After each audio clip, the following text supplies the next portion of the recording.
Olá, boa noite. Começa agora o Terra Viva DBO na TV. Seja muito bem-vindo.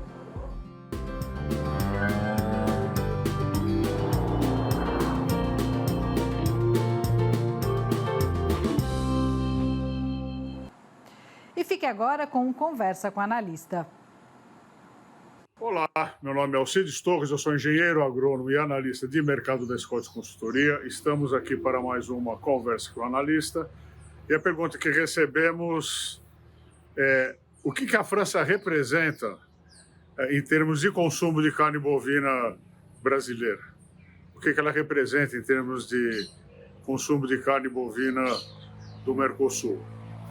Bom, a França representa muito pouco, ela é 0,00 alguma coisa do volume que a gente exporta, tá? Menos de 1%. Mas o problema não é a quantidade importada, ou seja, o CO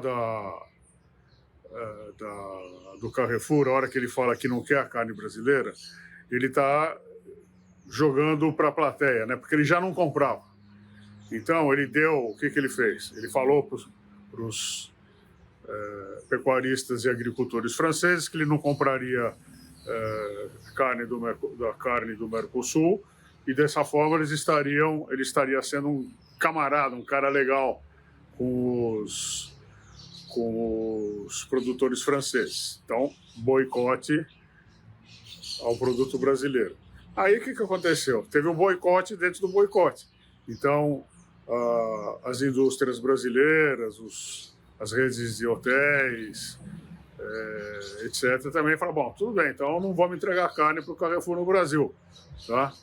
E é claro que isso tudo já foi resolvido, já teve uma carta pedindo desculpa, uma carta protocolar, que na verdade é muito meia-boca, digamos assim, não é? Porque ele diz que a nossa carne é ruim.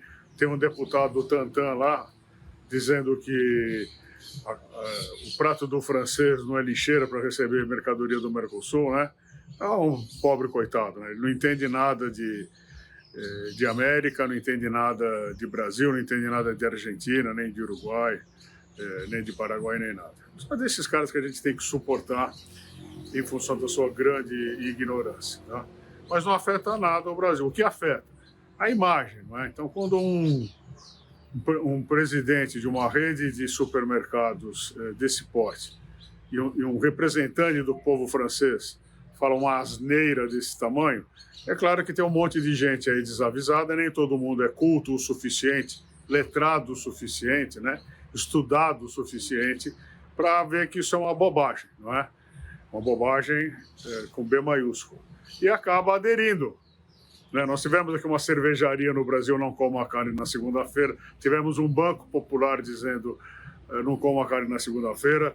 Então são esses rebeldes sem causa, digamos assim, que ao nada fazer, acham que um clique numa mídia social eles estão fazendo algo de útil. O útil é pegar no trabalho, e a gente que trabalha na roça, né, que trabalha no campo, a gente sabe a diferença entre o trabalho e o ócio, entre o verdadeiro trabalho e o trabalho falso. E são esses caras que fazem muito trabalho falso e que ficam muito tempo nas mídias sociais falando as abobrinhas, né?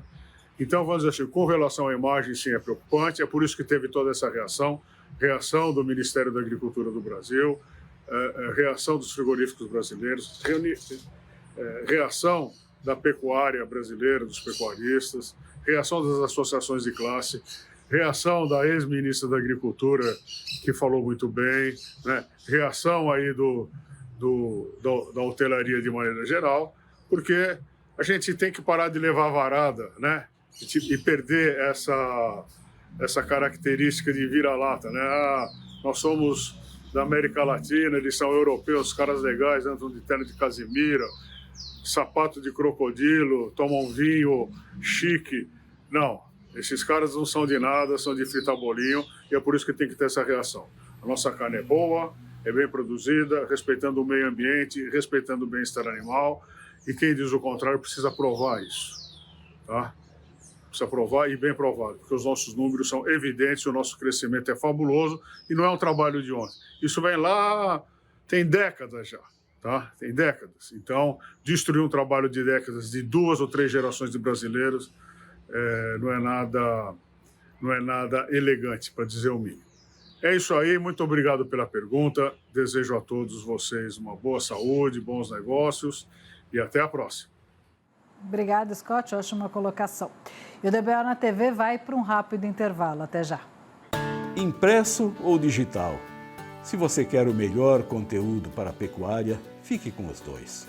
Tenha sempre seus exemplares da DBO à disposição, no escritório, na caminhonete ou ao alcance de seus colaboradores na fazenda. DBO é fonte de conhecimento, reportagens de campo, matérias, artigos e análises de mercado. Entre lá na nossa loja no portal DBO e faça sua assinatura impressa e digital ou só digital. E agora a gente vai falar sobre semi-sexado no IATF, que potencializa resultados na pecuária de corte. Ao vivo eu converso com o Márcio Neri, diretor-geral da ABS Brasil, está aqui no telão já. Boa noite, Márcio, obrigada pela participação.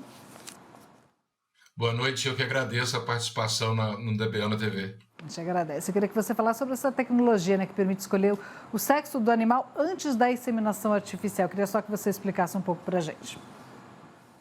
É exatamente isso, né? A tecnologia de sêmen sexado, ela permite ao produtor escolher de onde virão as futuras fêmeas do rebanho.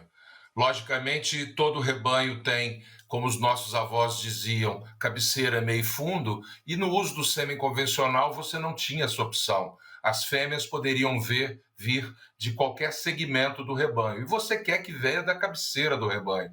O sêmen sexado de fêmea permite ao produtor escolher de qual segmento virão as futuras matrizes do rebanho. E isso tem um ganho genético extraordinário. Extraordinário. É fazer em uma geração o que o sêmen convencional não consegue fazer em 3 gerações. É um potencial muito grande de melhoramento genético. E quais são os resultados que você já tem disso?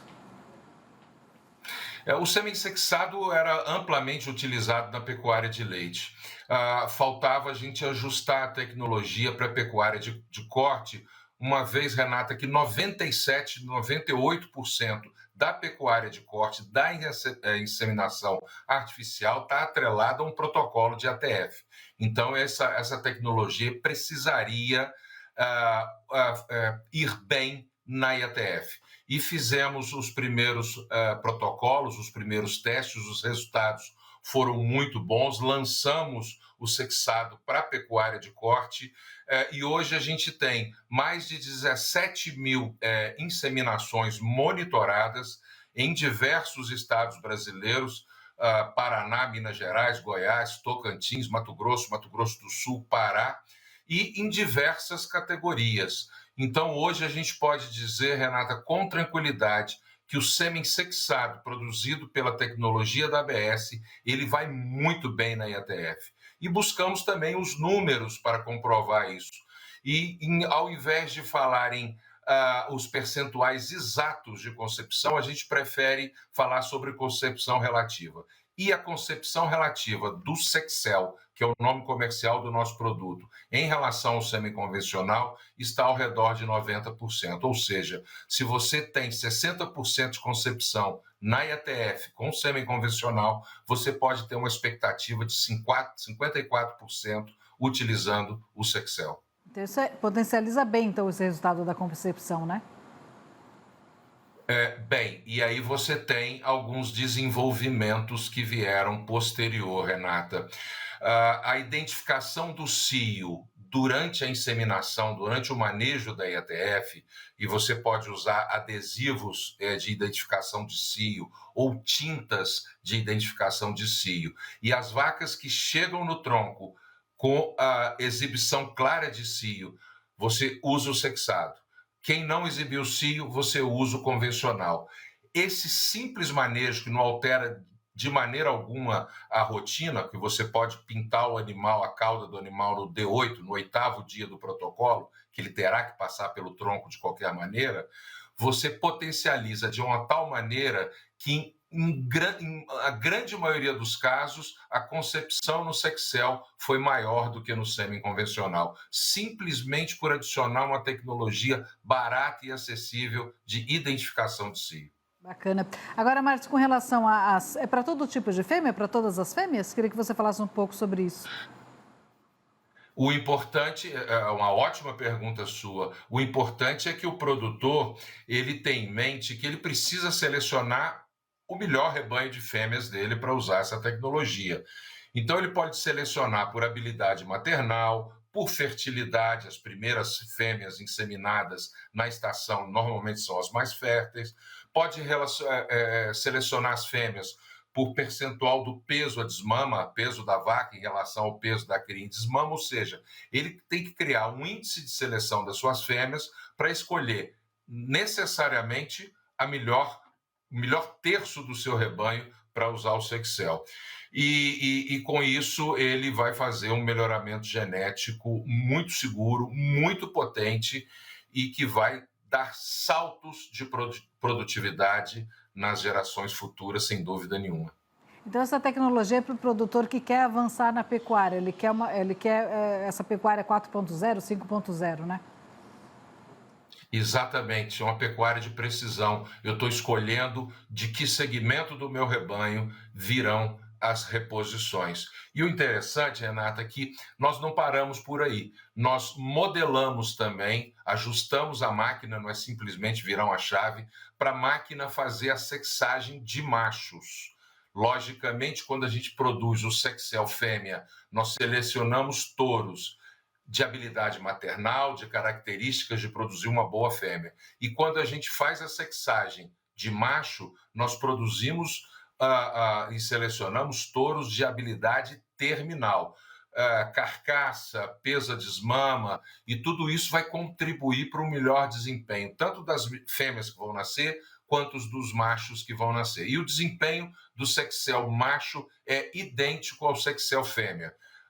Pode ser utilizado na ETF, não muda em nada o protocolo, o momento da inseminação, e se você usar a identificação de cio, você tem uma concepção que não diferencia em nada do semi-convencional.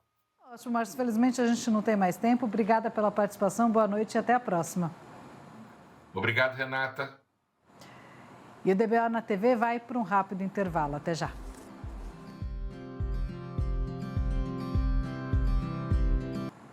Na última reunião do Conselho do Agronegócio, a educação e a reforma tributária foram debatidas por especialistas. O texto em discussão no Congresso pode aumentar a carga tributária do agronegócio de 4% para até 11%. A proposta, que promete simplificar a cobrança de impostos, pode elevar custos de produção e impactar diretamente o preço dos alimentos. Neste encontro, na sede da Federação da Indústria do Estado de São Paulo, especialistas discutiram pontos que têm urgência para serem esclarecidos. Vai ter bastante conversa ainda no Senado Federal. Provavelmente pode ser que volte ainda para a Câmara Federal e com relação aos pontos. Então, agora é o momento que a sociedade civil, de modo geral, tem de estar atenta para que seja uma reforma realmente que traga o desenvolvimento, a redução da burocracia, a facilidade de impostos e principalmente uma transparência, né? Para que a gente tenha realmente uma transparência e uma facilidade de negócios. O texto no Senado prevê revisões severas nos benefícios e nos incentivos fiscais, algo que resvala diretamente nas exportações e importações. Por isso, o setor produtivo aguarda com cautela. De fato, essa reforma tributária, um dos parâmetros dela é a extinção dos incentivos fiscais, principalmente aqueles incentivos ligados ao ICMS nos estados, né? Levando em consideração que agora a tributação do IBS-CBS é com base no princípio do destino, nós não teríamos mais esses incentivos. O que nós vamos ter é alguns regimes diferenciados que estão previstos na Constituição. Entre eles, nós temos o do agro, com redução de alíquotas de 60% para alguns produtos agropecuários, para alimentos, para insumos, e alíquota zero para cesta básica. No entanto, nem toda a cadeia terá esse regime diferenciado. Além disso, pequenos produtores serão obrigados a se formalizar como empresas, enfrentando um pouco mais de burocracia e custos. Especialistas também alertam para a tributação das terras e arrendamento. mudanças que podem comprometer a competitividade do agro e até mesmo dificultar a vida no campo. Um ponto diz respeito à inclusão de coisas como arrendamento de terras e incidência de imposto sobre o consumo em arrendamento de terras. Ou seja, IBS e CBS sobre as rendas do arrendamento não está adequado. Isso é imposto de renda e não CBS ou IBS. Então este é um ponto sensível que precisa olhar com atenção. Existe também outro assunto fantástico, que é o estrangulamento do sistema simples de pequenas e médias empresas. Porque, como está redigido, a transferência dos créditos será no exato montante pago, e não hoje, onde há um incentivo na transferência desses créditos. Dessa forma, é preciso ter cautela, porque senão o simples acaba sufocado. Além das mudanças na carga tributária, os especialistas também discutiram as mudanças na nova lei da educação, que promete fazer uma revolução nos próximos 10 anos. Que é uma questão mais estrutural, que é do Plano Nacional de Educação, né? Então, a partir desse enfoque do agro, que vem de baixo da sociedade civil, hoje a De Olho também está voltada para as questões mais estruturais da educação brasileira, que estão em jogo no Plano Nacional de Educação, e fazendo uma atuação muito interessante, muito bem feita, muito competente, dentro da Câmara dos Deputados e do Congresso Nacional, também do Senado. Isso já para o ano que vem? Isso para o ano que vem, que a lei do Plano Nacional de Educação já está tramitando e ela deve ser votada o ano que vem. E ela vai um pouco estabelecer as grandes linhas da educação brasileira nos próximos 10 anos, de modo que é importante. E confira agora as cotações do boi gordo desta terça-feira.